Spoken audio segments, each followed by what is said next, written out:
नमस्कार, स्वागत है आपका कैपिटल टीवी में। यूपी के तीसरे चरण की वोटिंग में जहां ईवीएम से साइकिल गायब हो गई थी, वहीं अब चौथे चरण के मतदान में ईवीएम में साइकिल जाम हो गई है। ये सुनकर हंसी तो आ रही होगी, लेकिन ये हकीकत है।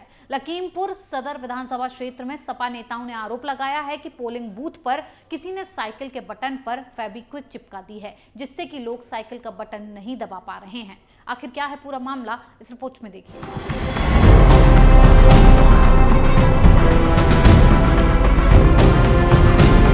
यूपी चुनाव में जैसे जैसे चरण आगे बढ़ रहे हैं और नतीजों की तारीख करीब आ रही है, वैसे वैसे ही सपा ईवीएम में गड़बड़ी का ढोल बजाकर बौखला रही है और नए नए आरोप लगाकर चुनाव आयोग से कार्रवाई की मांग कर रही है। जहां एक और तीसरे चरण के मतदान में ईवीएम से साइकिल गायब होने का मामला सामने आया था, वहीं अब चौथे चरण की वोटिंग के दौरान लखीमपुर खीरी जिले के सदर विधानसभा सीट पर एक अजीबोगरीब मामला सामने आया।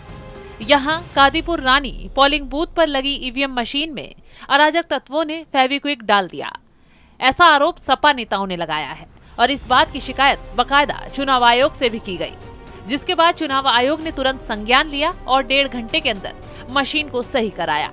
हर चरण में सपा नेता ईवीएम पर सवाल उठा रहे हैं और कुछ न कुछ आरोप लगा रहे हैं। सपा की इस बौखलाहट से लग रहा है मानो अखिलेश की गैंग को पहले ही हार दिखाई दे रही हो, इसलिए सपाई ईवीएम को अभी से दोष देने में तुल गए हैं।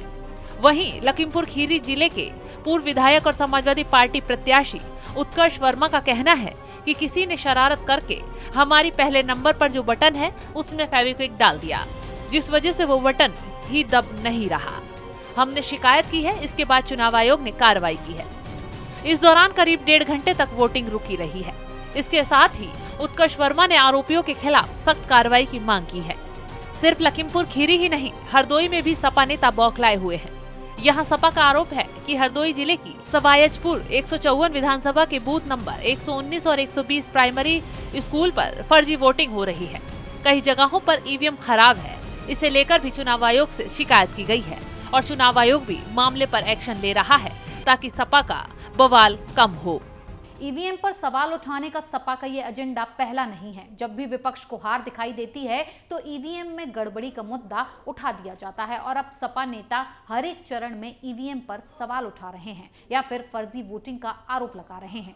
चौथे चरण में भी कई जगहों से सपा के हंगामे की खबरें सामने आई, लेकिन चुनाव आयोग ने तुरंत हर मामले पर एक्शन लिया। इस खबर में फिलहाल इतना ही। बने रहिए कैपिटल टीवी के साथ। नमस्कार।